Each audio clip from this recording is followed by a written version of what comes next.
Well, let's talk about Iran now, where the West continues to put pressure in trying to topple the Iranian government. My next guest says Iran is the target of a massive information war that is coordinated to push for regime change in that country. My guest is Setareh Sadeqi. She just wrote a fantastic piece for The Gray Zone called Iran's Unrest Triggers Explosion of Fake News. And journalist Sadeqi joins me now. Nice to see you. Welcome back to the show. Nice to see you too, and thank you for having me. My pleasure. So, what was the impetus for writing this piece? Obviously, you live in Tehran. You're watching all of this unfold on a regular basis. Why did you decide to tackle this subject? Yeah, so basically, like I studied in Tehran, but now I live in Isfahan, where I was born, and I wrote that piece together with my friend, colleague, and co-host Christopher Weaver, who lives in the U.S. And the thing was, because I was observing everything, as you said, on a daily basis myself, things were like the things that I was seeing on Western media was like too crazy to feel anyone would believe that. But the thing is, when you live outside Iran and you don't have much access to, especially Persian speakers inside Iran, it becomes very difficult to understand what is true and what is not. So Christopher helped with understanding what are the parts that the Western audience does not really understand because they don't have the information. So I tried to address some of the like craziest lies that went viral on social media that to a lot of us Iranians living here was like very, I would say, stupid and crazy to believe. But it became very important when I saw that, especially on social media, there is almost nothing or next to zero information, like authentic information about what was exactly happening inside Iran. And I felt I have to do something about this because I know that there are many people with good intentions in the West, but they do not know what exactly is happening, and some of them are worried about what's happening, and some may fall into pushing for their governments for actions that further hurts the Iranian public. So you highlight in the piece specifically Western media outlets from the BBC to the New York Post have spun out a series of reports, I'm quoting you now, accusing Iran of killing more protesters than civilians killed by Russia in Ukraine. And a lot of this coming from think tank pundits and NATO governments. They've claimed that Tehran has sentenced 15,000 people to death simply for participating in anti-government demonstrations. That's what the West sees. What is the truth? Yeah, exactly. I mean, the thing is, because of, as I said, lack of information coming from inside Iran, you can say anything about Iran, and the West is going. I mean, the majority in the West are going to believe in it. And one of the again most outrageous things that I saw was the claim that 15,000 peaceful protesters are going to be executed in Iran. And the shocking thing for me was that, for example, Justin Trudeau of the Prime Minister of Canada, or Elijah Wood, a Hollywood celebrity, tweeted those things, and like Trudeau had to remove it, but other celebrities and social influencers did not even remove it after they found out that this was not true. So it started with kind of distorting pieces and bits of information that was available on Farsi-speaking media, and they just put together and they make speculations, and they made headlines with them. Sometimes these people maybe did not really know what was happening, but in what I was observing, it came from for a large part of it, as we have written about that, there were NATO allied think tanks, and there were also the MEK, which is a very notorious terrorist cult that has assassinated over 17,000 Iranians and also some Americans. So they were behind, and they knew what exactly was happening, but they had to they wanted to persuade and the like Western audience into pushing their governments, as I said, into taking an action against the Iranian public, for example, imposing further sanctions, or like what we saw in Syria, Iraq, Libya, Afghanistan, just more occupation, which brings decades of destruction and deprivation of just human rights, because when there is war, it becomes very difficult to provide basic needs for the public. Right. So the BBC using these examples, the New York Post running with these things as well, all sorts of different Western, CNN falsely claiming that a family home of a female Iranian rock climber had been demolished as punishment for her participating without a hijab in a South Korean competition. So there's a lot of misinformation specifically around the hijab. We've covered on our show how it is the choice of many Iranian women to wear the hijab on their own terms, right? This is not. Can you talk a little bit about that disconnect, that misinformation that exists about the hijab specifically? Yeah, I think it comes from these exceptionalist and cultural centrism mindset that things, the way people do things in the West is better and superior and more, closer to human rights observation. While there are, in different countries, people of different cultures observe their human rights and women's rights in a different way. I have actually interviewed some young university students who even took part in the legitimate protest that started just in September on my on my YouTube channel and podcast. We interviewed them, and I asked one of the protesters who was wearing the hijab like more relaxed than the way I am wearing, and I asked her, if there was no mandatory hijab, would you be covering your head the same way that you are? And she was like, yes, it's not the issue for us and for many of us, even though at the same time there are women who want to have the freedom to choose what to wear, and we support them. We have, the thing that is often overlooked about Iranian women is that the majority of, for example, Iranian university students are female, something around 57%. Wow. And women are very active and outspoken in the society. They have managed to change the laws to improve it for them through parliament elections, through NGOs. Like there are over 2,000 NGOs that are focused on women's rights inside Iran, and they are actively working. And because as someone who has lived here for all my life, I have taken it for granted that women can freely observe a lot of rights that they have. So it becomes very difficult for me to understand how many in the West do not understand that. Well, yeah, this is this simple form of covering, head cover or dressing, is something that you might not see very often, but it's good to ponder and pause for a second and thought, maybe this is a woman's choice too, and this is what is happening. To give an example of how this Western media works, there are so many memes on the internet about how women were free before the popular revolution that we have in 1979, whereas now they're oppressed by men because they have to cover their heads. And you see images of the women in bikini on the beaches before the revolution and women with head covers after the revolution. But what those memes do not tell you is that, for example, the literacy rate changed from we have something close to over 90% of literacy rate now.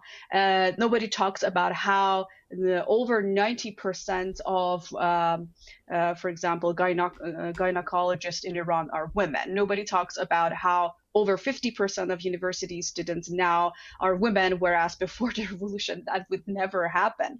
So it's you take one cultural matter and you just focus on that, and then you provide an image which is totally distorted. That's remarkable. The literacy rate that high, the changes, and specifically women in university. I didn't know those statistics. It's that's stunning. You also write in this piece, Iran is now the target of a carefully coordinated information war with a single goal: to drive international support for regime change by any means, whether through sanctions, armed insurrection, military intervention, or some combination of the three. They want Iran eliminated, basically. They want the government of Iran taken down and controlled by the West. You talk about this carefully coordinated information war. Can you talk about the coordination? Who's doing the coordination to get these fake stories out there about Iran? Well, there was even though CNN was a big part of all these coordination campaign, they had to do an article where one cyberspace specialist studied the hashtags regarding the recent protest in Iran, and they found out that the majority of the hashtags were used by bots and trolls. And we also, in 2019, there was another analysis of those hashtags regarding protest in Iran, which showed that again, the majority of the hashtags and the Twitter accounts that were talking about the protest and posting images and news about it were coming from Albania. Most of them were based in Albania, and Albania is where this MEK cult, the terrorist cult, which used to be on EU and US list of terrorist organizations. But they had to remove it because they wanted to fund it. Isn't that funny how it works? Yes. Yeah, the United States likes to fund Al Qaeda, likes to fund ISIS, and exactly, likes to fund these groups. So you can't have them be labeled terrorists. You have to take them off the list in order to fund them. Yeah, so they found out that all these hashtags were coming from Albania, where the camp of this terrorist cult is.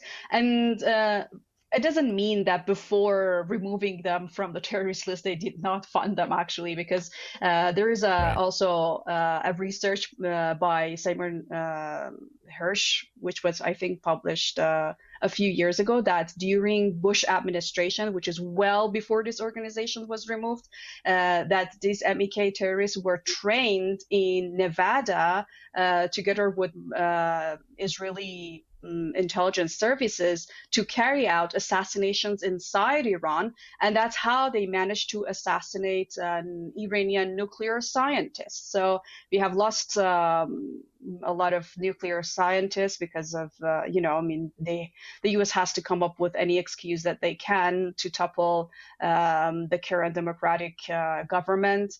Because before the 1979 revolution, which the Shah of Iran was one of the greatest allies of the US during the Cold War, and obviously they didn't want to lose him, but it happened, and the Iranian public pushed for the overthrow of the Shah government. And ever since, they have been doing anything, including arming and supporting Saddam in his 8th war against Iran, with chemical weapons, with all sorts of weapons, and sanctioning Iran,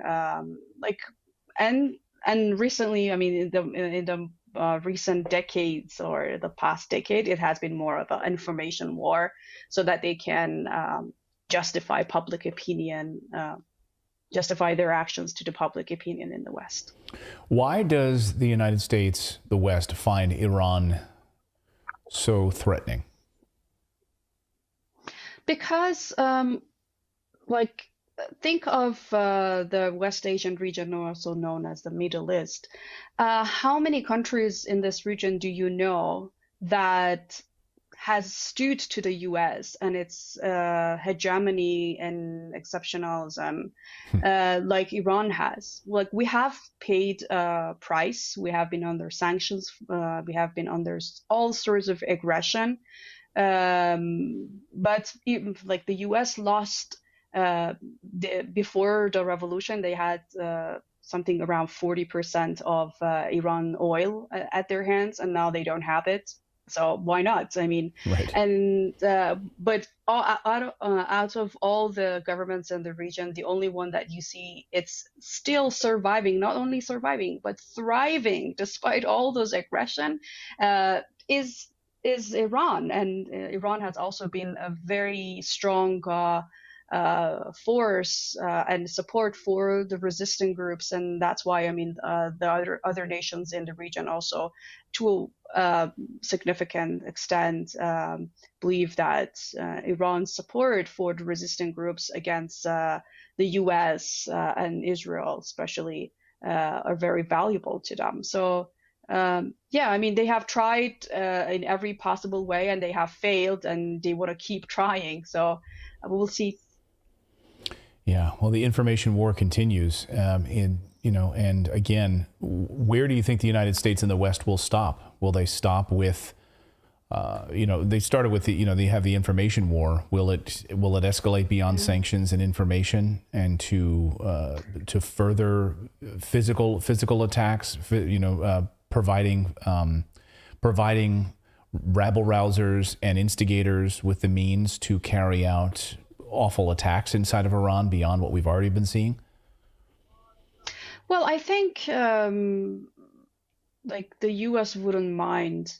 There's nothing that would stop the U.S. regime from killing and occupying and massacring people.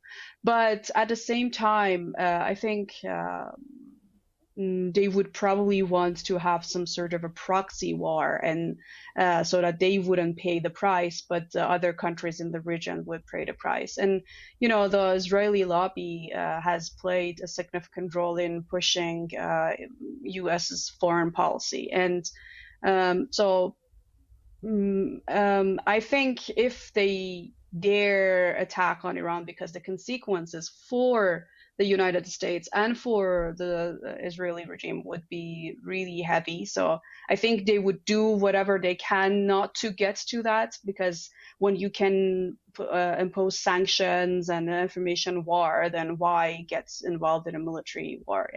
But I don't see anything that would strongly stop them from engaging in anything like that. Well, information is power, and hopefully these types of stories, when we have you on our show, and hopefully people watching this video will share it out with thousands of people, because that's how we break through. That's how we break through this information, this disinformation that's being spread by these regimes, to foment discontent and create these problems. And good for you, for when you and your peers and contemporaries in Iran, you see these stories, you just laugh about them, because you shake your head and say, how is this even possible? But in the West, we have a lot of work to do, right? There's a lot of ignorance around this topic. And I think, getting the message out, trying to share this is probably the best way. Am I wrong?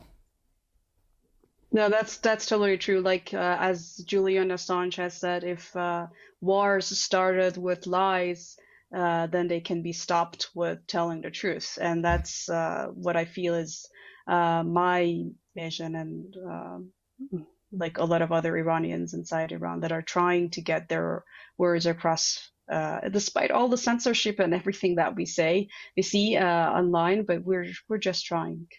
Yeah. Well, we will have your article linked up. I encourage all of our viewers to read the piece. It'll be linked up in the description from the Gray Zone. Great piece. Please share this video out with friends and family to spread the word about this, as we are up against an information war from the deep state. That's quite frankly who is running this thing. I really appreciate you joining us, Setareh Sadeqi. Thank you so much joining us from Iran today on Redacted. We really appreciate it. No problem. Thank you for having me. And if anyone wants to hear more of about Iranians, they can also take a look at the interviews that I have done with Iranians, especially Iranian women inside Iran. I think they will find it interesting. Wonderful. And we'll link up your YouTube channel in the description as well to anyone who wants to see that. Great. So thank you so much for that. Thank you so much for watching this segment here at Redacted. We are live every day at 4 p.m. Eastern Time, trying to share the stories that the mainstream media will not cover. You should also come over and join our community of Redacted Rebels over at redacted.inc. That's our private locals community where we can share exclusive content that we simply cannot share here on YouTube. Come over and join the rebellion together right now by going to redacted.inc. We'll see you next time.